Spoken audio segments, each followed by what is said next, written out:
Благослови, Отче. Благословен Бог наш, всегда ни и присно и во веки веков. Амин. Предлагам ви да поговорим за най-важните препятствия пред нашите молитви и въобще в духовния живот. Имаме ли конкретна заповед от Бога да се молим? Да, има и те са много ясни тези заповеди. Всъщност от това, което си спомням от примерно Евангелие 18 глава от Лука, още първия стих пише, буквално пише, че Господ наш Исус Христос казва, че трябва винаги да се молим. Точно така пише, винаги да се молим и да не отпадаме духом. И какво дава като пример? Спомняте си примера с този съдия, който бил неправеден даже. Пише неправеден съдия, отказал да изслушва вдовицата, обаче тя понеже му додявала и той си казал сам на себе си, тази вдовица, за да не ми додява повече, ще изпълня молбата й. И пише, че Господ Исус Христос казва, ако този неправеден съдия, който е човек и все пак заради това, че вдовицата му додява, решил да изпълни молбата, колко повече нашия небесен Отец ще изпълни всичко това, което искаме. Само че той казва, които викат към Него денем и нощем. Виждате ли какво нещо? Хем викаме към Него денем и нощем, обаче примерно в Евангелие от Матея пише, че Бог не иска от нас многословие. Няма ли противоречие? Някой ще каже веднага, ама той има противоречие. Как така хем викаме денем и нощем към Господа, а пък на друго място ни казва пък да няма противоречие, че да няма многословие. Да. Това всъщност протестантите го казват. Примерно за монашеския живот, който те като цяло отричат, викат какво правят тия монаси, нали, деца вика по цял ден стоят и се молят, ама Бог ни е казал да не многословиме като езичниците. Те забравят да добавят, че пишем да не многословиме като езичниците, които мислят, че в своето многословие ще бъдат чути. Значи нямам противоречие, просто защото искрената молитва, ако тя действително се извършва с стремеж, жажда за богообщение, тогава това не е многословие. А многословие означава, че ти всъщност работиш с устата си, обаче не влагаш сърцето си. Такава молитва ние някой път сами усещаме, че казваме, обаче сами не се чуваме, как тогава Бог да я чуе. Много пъти ние виждаме в нашата разсеяност, че уж се молим, четем някои пъти дълги правила, обаче всъщност след това като че ли не виждаме духовни плодове. Защо няма духовни плодове? Ами защото в един момент само устата е казвала нещо и ума е бил някъде с различни мисли, били сме навсякъде в света, но не и нагоре към небето. А пък също и светия апостол Павел. Ако си спомняте светия апостол Павел, той казва в първото си послание към Солуняни, 5 глава, мисля, че беше, непрестанно се молете, за всичко благодарете. Смисъл, че непрестанно се молете, това е също ясно така послание към нас, че ето това трябва да правим, непрестанно да се молим. Някой може да каже, ама то възможно ли е това нещо? Може ли да застанем 24 часа и да се молим, след като също пак светия апостол Павел казва, който не се труди, не трябва да яде. Значи хем трябва да се трудим, ама ще излезе, че трябва хем да се трудим, хем да работим, което хем да се трудим, хем да се молим, което не винаги е възможно, да. Разбира се. Представете си някой хирург и той трябва да направи сложна операция и за това, че е много вдълбен в молитвата и го съсече там пациента. Той няма да се оправдае по-така, ама аз бях толкова дълбоко в молитва, че забравих да там нещо да направя. Това няма да го оправдае. Има трудове и трудове. Сега вижте, че е примерно един такъв голям хирург като свети Лука, кримски епископ Симферополски, който е велик чудотворец, е бил и хирург. Но не пише, разбира се, то може да се постигне и такава молитва, която да се извършва непрестанно в сърцето, което обаче е много високо ниво. Има такива хора, които могат да достигнат действително това действително прекрасно ниво, когато молитвата сама се извършва в тях. Тя се извършва вече, Светия Дух се моли в такива хора. Но кой може да говори за такава молитва, освен хора, които са я постигнали? А ние, казват светите отци, по-скоро трябва да се стремим към по-честа молитва, за да може в един момент, ако разбира се е стигнено там, да може тя да стане непрестанна. Но пътя към непрестанната молитва е все по-честа молитва. Много пъти, вижте, хората на изповед изповядват грехове, които всички ние вършим. Че е минала осъдителна мисъл, минало пожелание, лоша мисъл, минала мисъл на осъждане, такива неща. Тези неща няма толкова лесно човек да ги изгони със собствената си воля. Примерно той може да каже, аз от утре никой няма да осъждам, никой няма да там нещо, няма да клюкарства, няма да празносова, няма да челогоднича, да, ма виждаш, че утре си същия като днес. Общо взето. Не все пак, дай Боже да има. Да. Как обаче все пак да се подобряваме?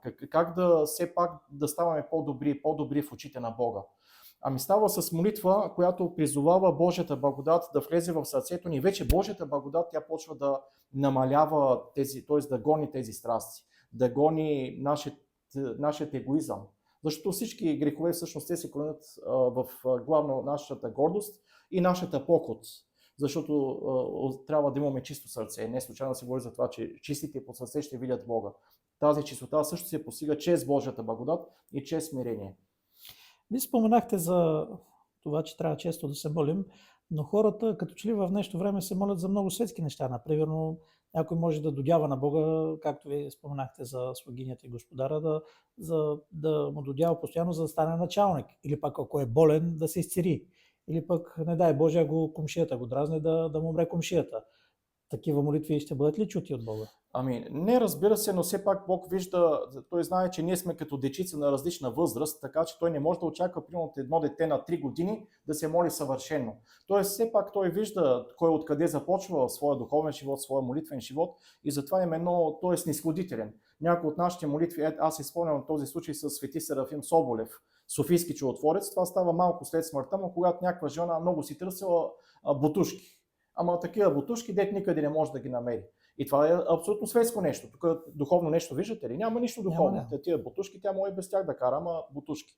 Обаче ето как някакси Бог може да използва дори, дето си казва, и този светски интерес за нещо духовно. Какво станало?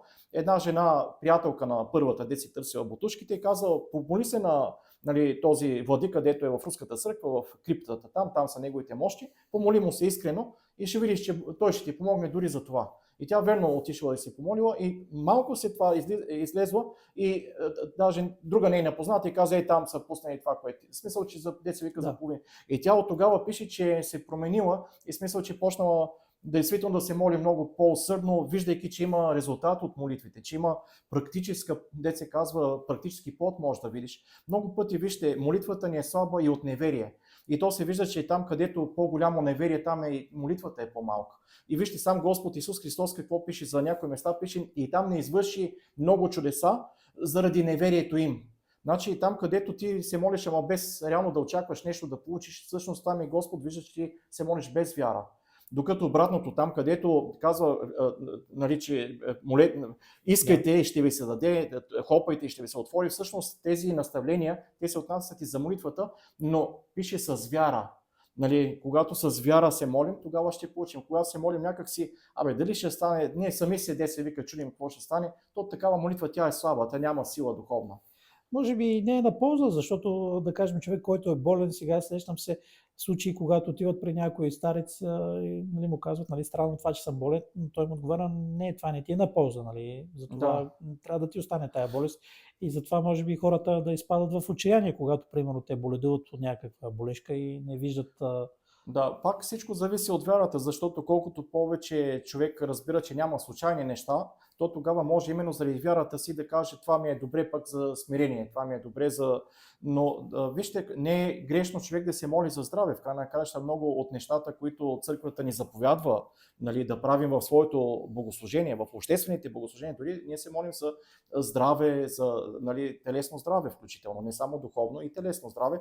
И това са нормални неща, защото вижте, Господ не ни е създал ние да страдаме така, като едва ли не целта на човека. Не, страданието то е път към вечния живот. То може да бъде път и при това вижте как Бог на някои хора им дава по-големи страдания, на други по-малки страдания и на всеки е според силите, според целта, с която се дава. Ето има един Пимен многоболезни, дето е бил болен от самото си раждане, спомняте си. Това е бил велик светец, който е можел да помага на други болни. На себе си, дет се казва, не е помогнал, в смисъл, че така е било преценено някакси. Бог така му е внушил, че за тебе е по-добре така да бъде. А пък други хора има, които действително, ето, свети Нектар Егински, пък напротив, той е казал на своите духовни чеда-монахини на остров Егина да се молят за здраве, даже ги е пращал и на лекар. От друга страна пак казвам, ето, свети Макарий Египетски казва по този повод, че ако човек действително е стигнал до високи степени в своето духовно пътуване и има вяра действително, той казва, след като е предал душата си на Бога, той трябва да предаде и тялото си на Бога и даже да не търси да бъде излекуван. Ако Бог на Бога е угодно, ще бъде излекуван, но не да търси той лекар. Тоест, тук са много нещата индивидуални. Като казвате някой може да изпадне в отчаяние от това, че не е излекуван, всъщност пак казвам, по-скоро това отчаяние идва от липсата на вяра, липсата на духовно разбиране.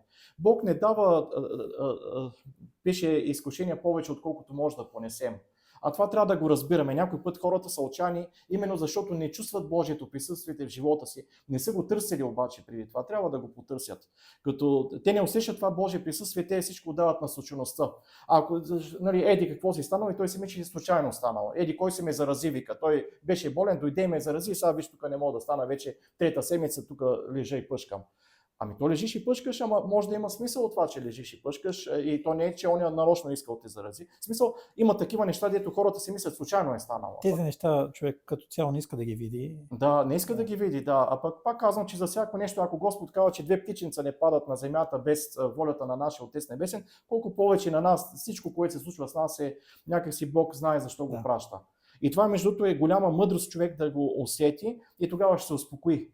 Няма да казва, ама защо това ми се случи, защо път точно на мен ми се случи, аз ли съм най-лошия. Нали, общо взето човек се пита, аз ли съм най-лошия. То може да не си най-лошия, обаче за тебе така е, Бог е предвидил, че това ще ти помогне. Да. Коя и каква е най-богоугодната молитва и каква би трябвало да бъде целта на всяка наша молитва?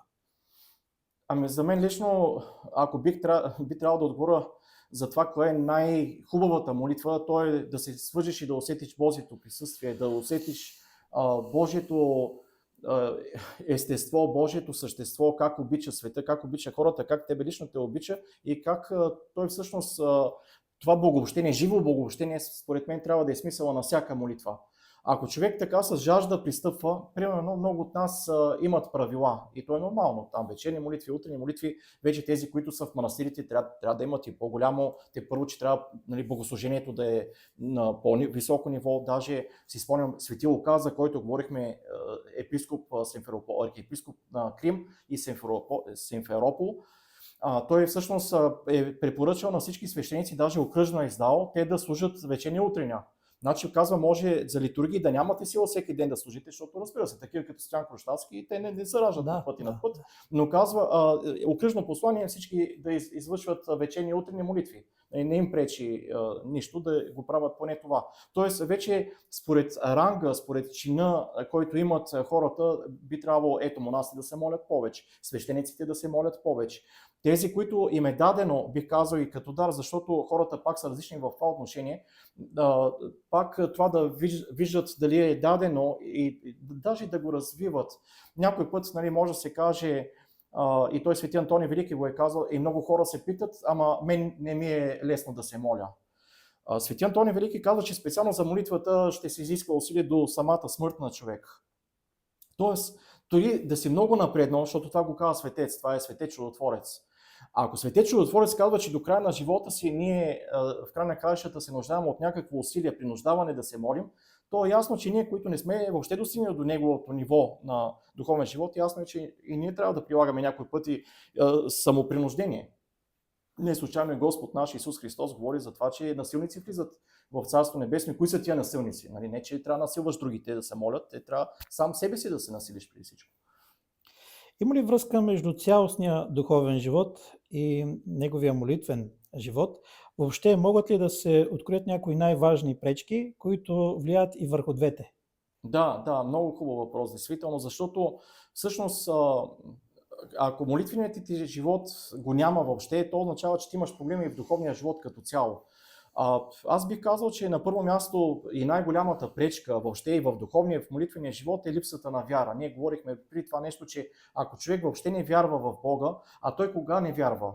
Когато има гордост в себе си, аз знам и познавам лично добри хора, които обаче мислят, че всичко са постигнали със собствените си ръце. И те всъщност не чувстват нужда някой да им помага, те просто е така, деца казва, викат, не, аз всичко сам постигна с тия 2 имал ръце, всичко сам съм постигал, защо трябва на някой да се моля? Значи това е гордост, значи те са свързани двете неща. Гордостта и липсата на вяра, те обикновено вървят ръка за ръка. И това е това, което Господ Исус Христос казва, житейска гордост. Тоест от живота им, от това, което те мислят, че сами са постигнали, те вече тази житейска гордост тя ги задушава. И това пак казвам, те може да са иначе външно благочестиви хора, в смисъл, че да не са някакви кръци там, убийци, някакви големи грехове да не вършат, обаче вътрешно това е като малко едно добър плод, да речем и външно, обаче вътре го няма същността, същината и няма. Защото вижте, човек той почва да придобива не само човешки, но и да се уподобява на Бога, да става действително този образ Божий в нас да се очиства и да се обожаваме, което се казва, че е целта на човешкия живот, да бъдем обожени от Божията благодат, само когато той го търси това нещо. Бог няма никой на сила да го направи Бог по благодат. Само когато ние жадуваме, търсим това благообщение, когато ние се устремим нагоре към безсмъртие, към вечен живот, тогава и ще го получим това нещо.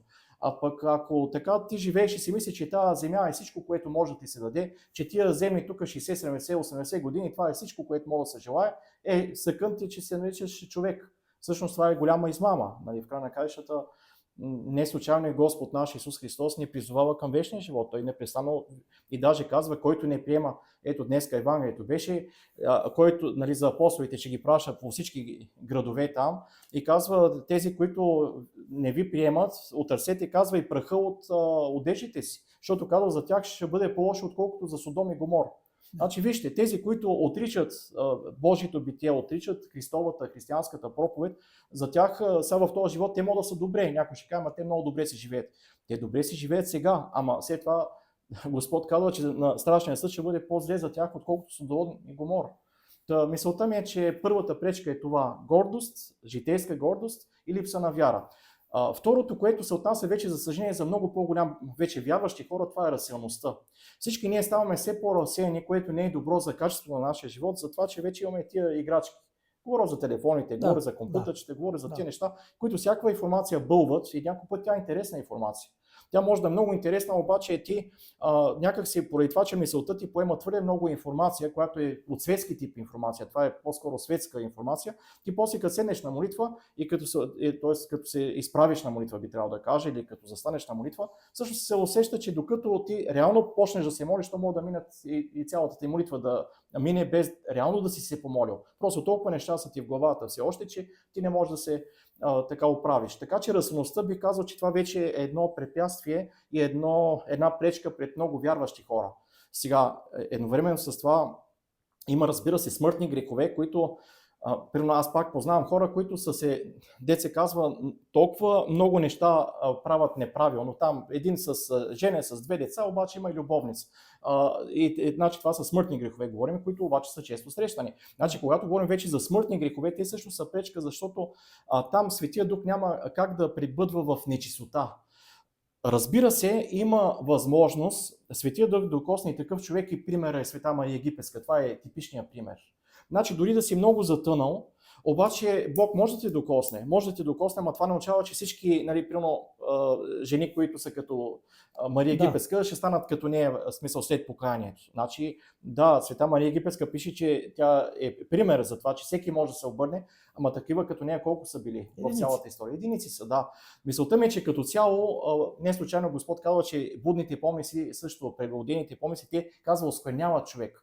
И ако някой все пак бъде искрен пред себе си, той сам това ще го види, че когато се е отдал на будни помисли и пожелания, без да извършва даже на дело нищо, просто да са минали такива неща, той да се ослажда от тях, той ще види, че после молитвата му не е същата, даже въобще не може да се моли както трябва. Тоест ето една още друга пречка. Когато ние се отдаваме на будни помисли и пожелания, това също спира някакси живата връзка с Бога.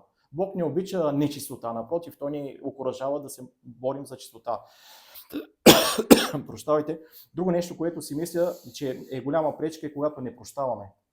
Има хора, които се опитват да живеят на добро духовно ниво. Аз познавам такива, които имат добро духовно ниво, т.е. те имат дълги правила, молят се, изглеждат много благочестиви, обаче като им направиш нещо, т.е. там обидиш ли ги, там засегнеш ли ги нещото, и вече не могат да простят.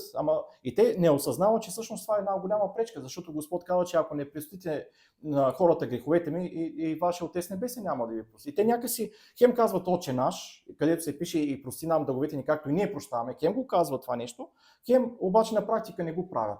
Добре, и то се оказа едно голямо лицемерие такъв живот, защото на практика те са всичко, деца вика, правят. Чист живот имат, благочестиво се опитват и често да се изповядват, да се причестяват, а всъщност нещо основно не го правят. Нямат желание да се борят. То не е лесно. Разбира се, за всеки е различно по степен това да прощава лесно. Хората някой път имат по-такъв упорит характер, де се казва. Да. Но главно идва от честолюбие и гордост. Нека да си го кажем. И този проблем главно идва от честолюбие и гордост. Та, ако ти все пак не се опитваш да прощаваш на тези, които лично тебе са те обидели, значи това е също голяма пречка пред твоите молитви. Ти може дори да си мислиш, че си голям молитвеник, обаче пред Бога всъщност ти не стоиш високо. Напротив, ти си залокаема, защото твоите грехове си стоят. Та, ето тези няколко неща би ги открил. Първо, житейска гордост и липса на вяра, което е проблем, за дет се казва, за огромна част от съвременното човечество. Будни помисли и пожелания, гордост и вече това, което казахме, непрощаване. Защо много хора, които се стараят да изпълнят тези правила, като цяло се оплакват, че не чувстват радост след молитвата? И трябва ли въобще човек някакви чувства да изпитва радост или тъга ли след молитвата?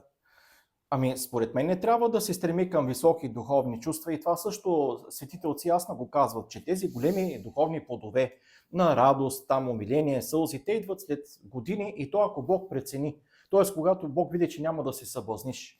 Защото ако ти самостоятелно тръгнеш да търсиш тези духовни плодове преди да си озрял за тях, най-много да изпаднеш в прелест. И даже аз познавам, честно казвам, и такъв човек, който така, той разчиташе на видения даже. Нали, вика, колко вече, вика една седмица и Бог не ме утешил с някое видение. Но че кой си ти, че път да те утешават?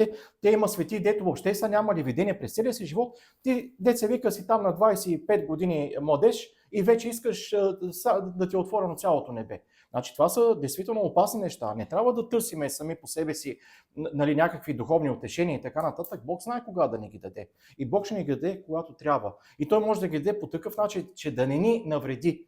Виждате ли разликата между Бога и неговия противник дявола? Дявол иска да ни даде много дарове, за да ни навреди духовно. Затова тия екстрасенси сега се пръкнаха там за последните 30 години, станаха хиляди и милиони. И включително и в бившите соцстрани, там пък изведнъж стана това. Не, че ги няма на Запад, то на Запад отдавна ги има, но става въпрос, че защо? Една духовна ниша, вместо да се запълни, защото знаете, тези соцстрани бяха атеистични, официално. И когато трябваше да дойде в автентичната вяра, дявол веднага почна да дава много дарове. Какви дарове? О, да, тия са екстрасенси, тия са не знам какви, лечители, всякакви. Жека да си кореспондират там с извъземните, които се знае, че са бесове. Мисълта ми беше, че дявол дава дарове, защото да речем, ще кажат, ама той вижда всички болести там. Нали, идва човека и той му казва от какво е болен. Той вижда от какво е болен, ама ние сме показали много пъти, че самите екстрасенси в един момент те чувстват, че не са с Бога. Тези, които истински така искат да се доближат до Бога, после се отказват да бъдат екстрасенси. Да. Може ли молитвата ни да бъде за грях? Ами всъщност, то точно това го пише в псалмите и даже това е като вид... То не е хубава дума да използвам проклятие, но всъщност молитвата му да бъде за грях го пише в Псалм 108, мисля, че е 7 стих и там точно това се казва за този, на който молитвата му да бъде за грях. И кога ще му бъде за грях? Доколкото си спомням, след като се продължава псалма, същия този псалм на свети пророк Давид, там пише, че понеже казва, почна да преследва сиромаха и бедния, и клевети, лъже, всякакви такива неща прави, преследва сиромаха и бедния и всъщност това му е като, дет се казва, наказание, че такъв човек с такова устроение, всъщност тя молитвата му няма как да угодно на Бога. Той Господ казва, че от добро сърце, от добро дърво излизат добри плодове, нали така, от лошо дърво излизат. Значи ти няма как сърцето ти да е пълно с лъч, пълно да е с злоба, преследвания, клевети, лукавство. Преследваш, нали, бедния сиромаха, ама ти мога преследваш праведника, нали, защото даже някой казва, че това специално се отнася и по-конкретно към Юда. И да се окаже, че въпреки това, като се молиш и той Господ като благоухание едва ли не приема такава молитва. Няма как да я приеме като благоухание, просто защото ти не си решил основни духовни въпроси. И затова и казахме, че духовният живот и молитвата са свързани. Когато духовният ти живот много куца, т.е. ти не изпълняваш Божиите заповеди, няма как молитвата ти да бъде толкова угодна на Бога. Ако по време на молитва или след нея започнем да чувстваме благоухание, да чуваме гласове или да имаме свръхестествени видения, това знак от Бога ли е или е прелест?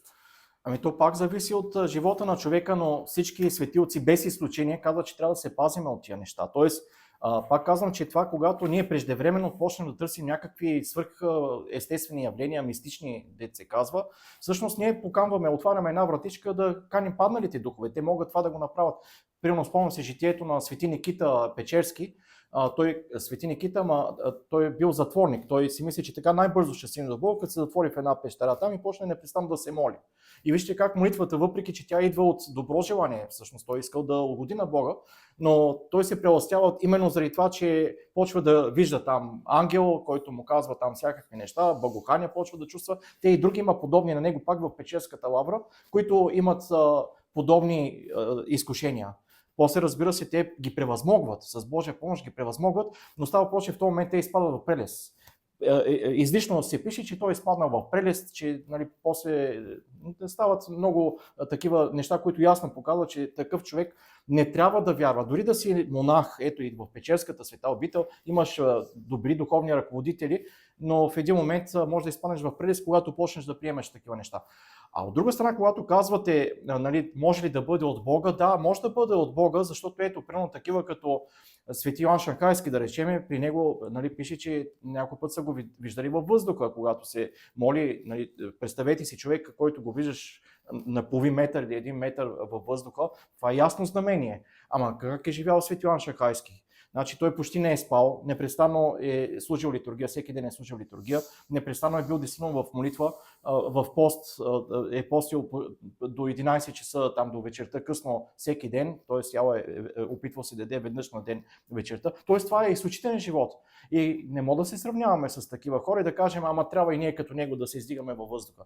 Ти първо почни нали, да, малко по малко нали, да се така стремиш и то, пак казваме, не към духовни дарове, а да се стремиш да угодиш на Бога, защото той не си мислете, че Свети Шанхайски се моля, о Господи, дай ми като се моля да се издигам по 5 метра във въздуха. Нали, 4 не ми стигат, искам по 5. Такива неща със сигурност не се е молил. Много хора се оплакват от липса на време, поради много работа и всякакви задължения. И поради това страда най-вече молитвеният им живот. И стават раздразнителни. Може ли да ни дадете някакъв конкретен съвет? Ами да, доколкото си спомням, той стареца Паисий говори за това, че дори ако на едно магаренце го натовариш и почнеш да го натоварваш всеки ден с повече, отколкото може да носи, казва дори магаренцето да е добро по принцип, но казва той в един момент ще стане раздразнително, ще вземе да хвърли товара и даже ще стане лошо магаренце. Това той го казва не за магаренцата, макар че нали, той някой, ако има магаренци, също трябва да го помни, но го казва за хората, че ние някой път си слагаме повече неща, отколкото може да носим. А това също Господ също го предупреждава, че не е правилно, защото той казва многогрижието, че един от тези тръни, които обрасват човека и всъщност той не може да дава добри плодове. Спомняте ли си, там се говори за богатство, наслади, светски грижи, но тези светски грижи, ето това е многогрижието всъщност. И затова именно пак трябва да се прецени. Трябва да се прецени така, че ако човек действително види, че в крайна краща нито може да се моли колкото му се иска, че много задължения има, които някой път той сам си ги е сложил. Защото в крайна краща няма как да отиде на страшния съд и да каже, о Господи, имах много задължения, страшно много и затова не съм се молил колкото трябва, не съм правил. Добре, кой те ги сложи тия задължения? Не си ли сам избрал този живот, който си живял? Ти нямаш ли дума за тези задължения? Кои да ги приемеш, кои да не ги приемеш? Значи сам си слагаш товара, сам се опитваш да го носиш и накрая Господ ти е виновен, че така било. Значи всеки си носи отговорност. Не случайно и там ще има награда и съответно ще има наказание. Просто всеки сам си избира живота, който да живее. Ти като си сложиш нали, 1000 кг, пък не мога да ги вдигнеш, ами сам си ги сложил тия 1000 кг, ще ги намалиш. Съвета ми бих казал и това, което и стареца Паисий Светогорец казва, че всъщност трябва да, какво казва Господ Исус Христос? Първо търсете Царство Небесно и Неговата правда и всичко останало ще ви се предаде. Докато хората сега всичко търсят, освен Царство Небесно. Ама искат и Него да му се, и това да се предаде. Тоест обърнали се на обратно нещата. Всичко искаме. Да, не трябва така. Ако Господ казва в Евангелието, че само тези, които се причастяват, ще се спасят, но такива хора в света са твърде малко. Има ли надежда за останалите хора, а и може ли ти да търсиме връзка между молитвата и светото причастие? Да, всъщност думите на Господа Исус Христос са от 6 глава в Евангелие от Йоанна. Той буквално казва, който не яде плътта, истина ви казвам. Вижте как подчертава тези думи. Истина ви казвам. Ако не ядете плътта на Сина човечески и не пиете кръвта му, няма да имате живот в себе си. Тоест, това са много категорични думи, единствено, че няма да имате какъв живот. Очевидно, че става въпрос за живот вечен. Тоест, ето това, което вие перефразирахте, че който не се причастява, няма да се спаси, Господ съвсем ясно го казва. Всъщност това го казва и свети Серафим Саровски. Ако така добре си спомняте, в неговата книга пише, че който се причастява, нали, разбира се, въпросът е да се причастява и достойно, защото сега някой, ако не чува, който пък е привърженик на това, че подготвен е подготвен, смъртни грехове не смъртни, подготовка без подготовка, дай да се причастяваме. Значи все пак става въпрос за причастяване, което е достойно. Ако е достойното причастяване. Когато човек съзнава, че не е достоен, нали, така казва и свети Игнатий Брачинов, когато съзнава, че не е достоен, но жадува за Господа, прави каквото му е възможно, това научава да стои с кръстни ръце, вика: Господи, аз съм недостоен, нищо няма права, тук да ме приемеш. Значи ти все пак правиш, опитваш се, стараеш се, осъзнаваш и всички твои усилия, те не струват нищо в крайна краща. Те просто само покладат едно желание, което обаче не е малко. И осъзнавайки, че си недостоен, все пак дръзваш, пише с трепет. Светия Ефрем Сирин казва: страхувам се, казва, с трепет тръгвам към светото причастие, но казва още повече се страхувам да остана без свето причастие. Тоест, страхува се да се причастя, но казва още повече пък да се страхувам да не би пък да остана без свето причастие. Значи, ето това нещо не се, пак казвам, получава лесно. То изисква и известно, пак казвам, и мъдрост, и постоянство, и в един момент този трепет ще се получи. Този трепет трябва да го има. Не случайно, вижте, когато излиза свещеника с светите дарове, той какво казва първо? Със страх Божий, вяра и любов пристъпете. Значи трябва да ги има тия три неща. Със страх Божий, трябва да го има страха Божий, защото много хора си мислят, че пристъпват там. Готови, не готови, ти трябва да се причастят. Се казва страх Божий, вяра и любов. Така че трябва да ги има тези неща, да не излезе, че проповядваме така, че ти като се причастяваш, независимо от това как се причастяваш. Значи, свети Никодим Светогорец има една прекрасна книга, пише за честото и достойно. Значи, трябва да се стремим към често. Значи, някой път да не ми помисли, че аз казвам, че трябва 4 пъти в годината. Никога не съм казал такова нещо, няма да го кажа. Учението на светите отци, че трябва колкото може по-често да се стремим към свето причастие. Това е най-великото благо, което е дадено. Заедно с това обаче с трепет, с подготовка, ако може с сълзички. Какво пише за останалите хора? Вие ме питате каква надежда има за останалите хора. Има ли въобще за тях надежда? Вижте, докато имаме дихание в ноздрите, докато има сега, ето виждате, там 7 милиарда, колко стават, може и 8 вече да стават, много хора живеят на Земята, докато те са още на тази Земя, докато имат дихание в ноздрите си, има надежда, че нещо може да стане, както и разбойника на кръста, всъщност ето, за него чисто по-човешки е нямало надежда. Това е осъден човек за явни престъпления, той си приема, казва, справедливо съм осъден. В един момент нещо може да стане, нещо, което е необяснимо за нас, някакво чудо може да стане. И това е чуден досек на Божия пръст до човека. Ние в тези тайнствени отношения между Бога и човека не може да се намесим. Като цяло обаче наблюдението ето и на светия апостол Павел, той казва, примерно магиосници няма влезат в царството, прелюбодейци, мъжеложници, малакийци, пияници, будници, страхливци, там няма да влезат пияници, няма да влезат в царството. Значи това е едно общо наблюдение. Ама ето има един разбойник, който влиза в Царство небесно. Нали? Има будница, която се покавя, влиза в Царство небесно. Значи всичко в крайна краща може да зависи от нещо много малко на пръв поглед, но за Бога това е значимо. Така че ние не можем да отхвърляме който и да е човек. Разбира се, като обаче твърдиме и тези думи, че са вини на Господа, че ако не се причастяваме на практика, което той казва, всъщност не може да се спасим. Вижте, спомням си за свети Серафим Саровски и той там пише, че е дошъл, всъщност някаква жена беше дошла и казва, че нейният мъж умрял без свето причастие. Не можа да се причасти. Да. И казва, погинал ли е? Нали, пита го свети Серафим Саровски, той погинал ли е? Той казва, че само по себе си, ако той се е причислявал преди това и е бил вярващ човек и той е бил, разбира се, църковен човек, но просто не е успял в последния момент да се причисли, това е едно. Тоест ти не си успял да отидеш на каквото е най-доброто нещо за християни, да се отиде с изповед и с свето причастие. Това е най-хубавото нещо, което може да се случи. Но ако това не е станало по някаква причина, но преди това пък той е живял сравнително благочестиво, причастявал се, той казва само по себе си това, че той не е успял накрая да се причасти, това не означава, че е погинал. Така че нека и това да го кажем, че това са едни тънки Божии съдби. Да, но има случаи, когато лично за Серафим Саровски, а може би и други светии да има такива, които са, така да се каже, изваждали хора от лапите на сатаната. Да, ама това каква връзка има с това, което ме питате? Има връзка, защото ето, примерно, вие, което казахте, нали, че през Серафим Саровски е отишла жена, сещам се за двама братя, нали, които е починал баща им без да се покае.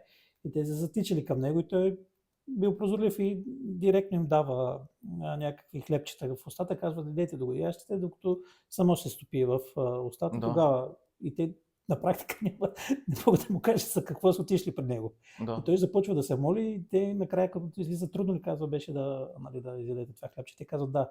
И казва, така е толкова трудно, казва, да извадиш душата от лапите на сатаната. Да. Не, тук говорихме конкретно за светото причастие и в край на краищата за това Да, има да, надежда. Аз за това ви казвам, че по принцип има надежда за всички хора, а специално за тези, които се причастяват, те трябва да се причастяват достойно. А пък, нали, за това ви казахме всички тези неща. А не, че дето питате пък за дали има връзка с светото причастие и молитвения живот, има голяма връзка. Самия свети Никодим Светогорец за своята книга за честото и достойно свето причастяване, той казва, че всъщност тези, които искат по-често да се причастяват, те така че са принудени по-често да се подготвят за свето причастие. Т.е. четат повече молитвички, внимават повече върху Божието Слово и върху себе си, върху собствения си живот. Тоест, това е един кръг, който се завърта, т.е. че когато ти жадуваш по-често да се причастяваш, то тогава ти трябва съответно да се подготвяш повече, да четеш повече молитви, да внимаваш върху мислите си, върху живота си. Тоест, това е една хубава връзка. Колкото повече жадуваш за свето причастие, толкова и повече съответно и духовният ти живот трябва да отива на по-високо ниво. А когато не успеем да си прочетем молитвите за свето причастие, има ли изключения, при които можем да се причастим?